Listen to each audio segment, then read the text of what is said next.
para isso que eu trago ele aqui, Ale de Lara, sócio-diretor da Pine Agronegócios. Muito obrigada, Ale. Que bom ter você aqui, bater um papo contigo ao vivo. Você que está sempre aqui na Primeira Oi, Débora, bom dia. Um ótimo dia, boa tarde para você, Ale. Ale de Lara, vamos lá, para poder a gente falar sobre essa gripe aviária, tentar acalmar ânimos ali, talvez, dos investidores. Já era meio que previsto que a gente tivesse alguma reação, né, em alguns dos papéis. Mas o que significa exatamente esse alerta agora, né, do governo?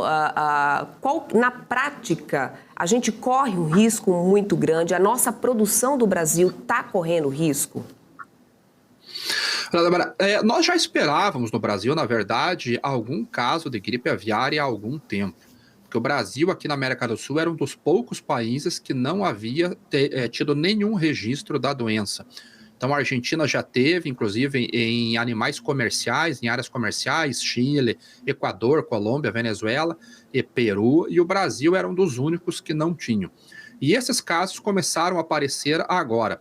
Ainda só em aves, e espero que permaneça assim, só em aves migratórias, em aves silvestres. Então ele não traz um risco ainda muito elevado para o nosso plantel comercial. Ontem o ministro da Agricultura, o Carlos Fávaro, através do MAPA, ele colocou uma situação de emergência zoossanitária por 180 dias, podendo estender por prazo indeterminado. É a portaria número 587, que foi publicada no final do dia. Esta portaria, ela causou, claro, um movimento no mercado, o milho que ontem vinha subindo virou para baixo, o BRF fechou com as ações em baixa, frigoríficos estão no vermelho, mas a medida em si, ele vem para agilizar e ajudar na mitigação desse risco para que não chegue em animais comerciais. Então ele destrava um pouco a burocracia que pode ter se houver algum caso em alguma granja, em algum avicultor. Então não muda o status comercial, sanitário do Brasil nesse momento. Nós seguimos embarcando, seguimos exportando e nenhuma alteração nesse status de livre de gripe aviária foi reportada no Brasil ainda.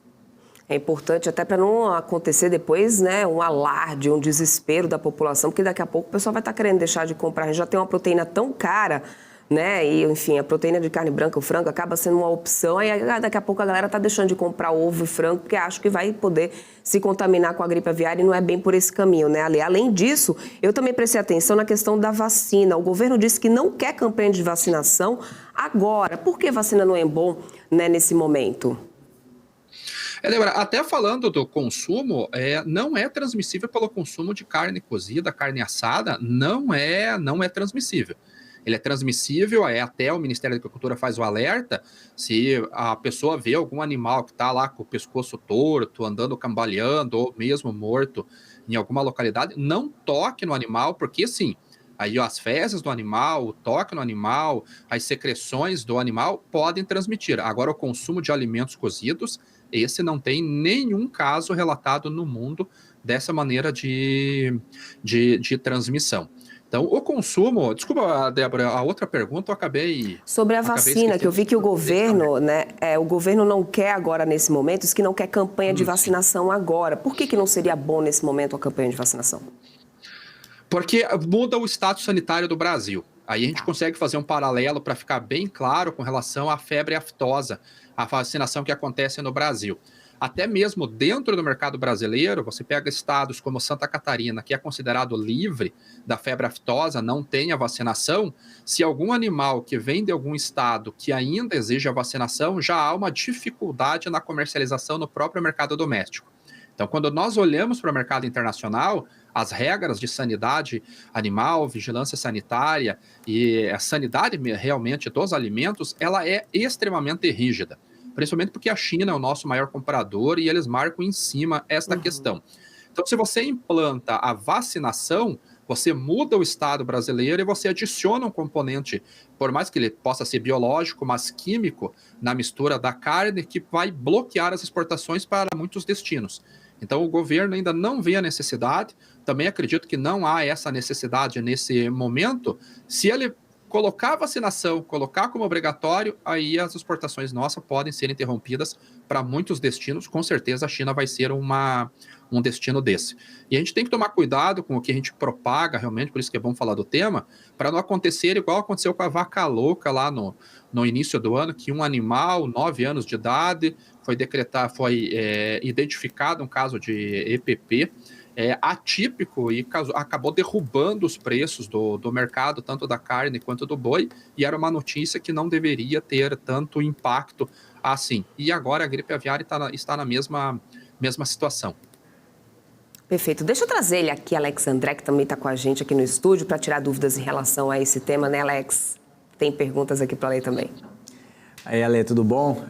Fazendo aqui algumas perguntas sobre o setor, tudo certo. Acho que o principal ponto, quando a gente observa umas empresas do setor, era a principal explicação, né, que os analistas, né, que cobrem os frigoríficos estavam falando em relação aos preços dos insumos, né? Eu queria que você pudesse falar um pouco em relação a isso, porque é isso que sustentou, principalmente nos últimos 30, 40 dias, uma discussão em relação a preços dos insumos, poderia trazer uma alavancagem operacional para as companhias. Olhando já para a parte dos insumos, né? O que isso poderia trazer em relação às companhias de forma geral, tanto no frango quanto na carne, enfim, no bovino, no frango, Sim. Em relação às proteínas? O custo teve uma redução ótima. Enquanto o produtor está sofrendo aí com margens negativas para o milho, uma chance muito grande de ter margens negativas para a soja já para o próximo ano, se a gestão de risco não for realizado, o setor consumidor está tentando recompor aquela margem do ano passado e de 2021. Então, até o setor de carne de suínos, eles trabalharam com abate de animais muito negativos durante muito tempo. Chegou um período ali que um porco gordo estava gerando prejuízo de R$190 por animal. E agora, com a queda principalmente do milho, que já perdeu quase 50% do valor desde as máximas, os custos começam a melhorar.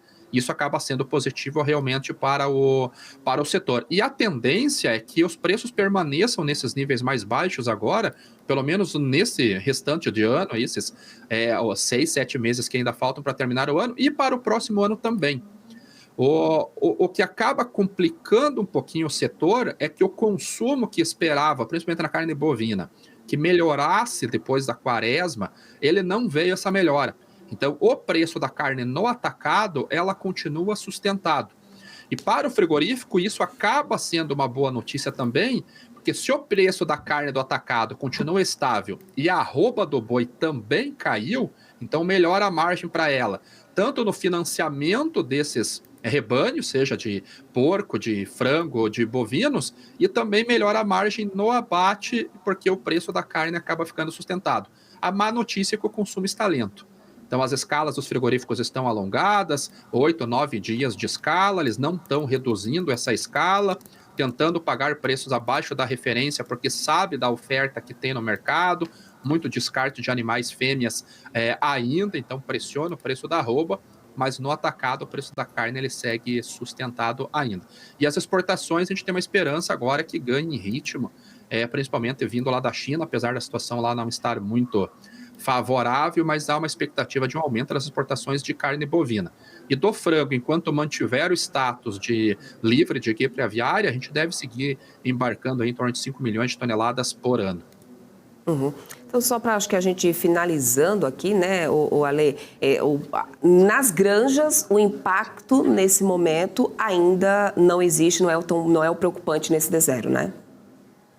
Não, para infecção ainda não, Débora. Eles estão tendo um cuidado a mais no acesso das pessoas, na sanidade do próprio local, na vigilância sanitária do local, mas que tenha trago algum impacto com relação a preços, com relação a abate de animais devido à infecção, não, zero ainda.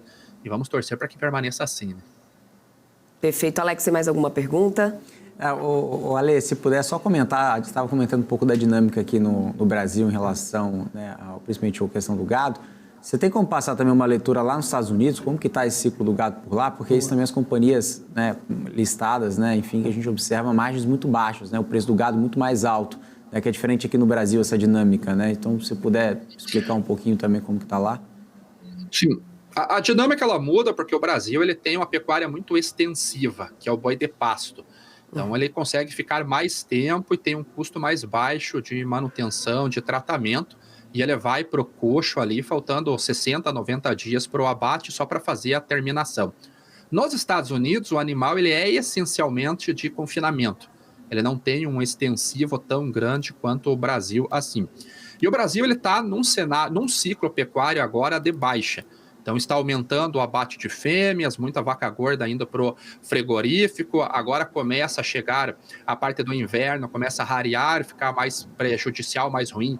O pasto mais frio, mais seco, aumenta ainda mais essa oferta nesse mês de maio, começo do mês de junho, e nos Estados Unidos eles estão no oposto. Eles estão no ciclo na parte mais alta de preços agora. Só que essa semana, olha só, foi identificado um caso de vaca louca atípica também nos Estados Unidos. E nós vimos que lá no mercado, talvez um pouquinho mais racional do que o nosso, não houve uma movimentação de preços tão grande, derrubando os preços da arroba lá nas bolsas onde são negociados. Então a gente está vivendo dois cenários diferentes entre o animal aqui no Brasil, o mercado de pecuária no Brasil e nos Estados Unidos, muito devido ao ciclo pecuário da própria atividade. Obrigado, Ale. Obrigada mesmo, viu, Ale? Obrigada pelos esclarecimentos, inclusive, né? Até porque quando a gente vê uma notícia como essa, o estado de emergência, isso de cara já pode até criar um alarde, né? Muito por falta de informação. Eu acho que o principal, além de, claro, da gente tentar esclarecer os impactos para o mercado, é também para o consumidor final esclarecer essa questão da transmissão da doença. Não precisa de alarde agora, não se transmite dessa forma.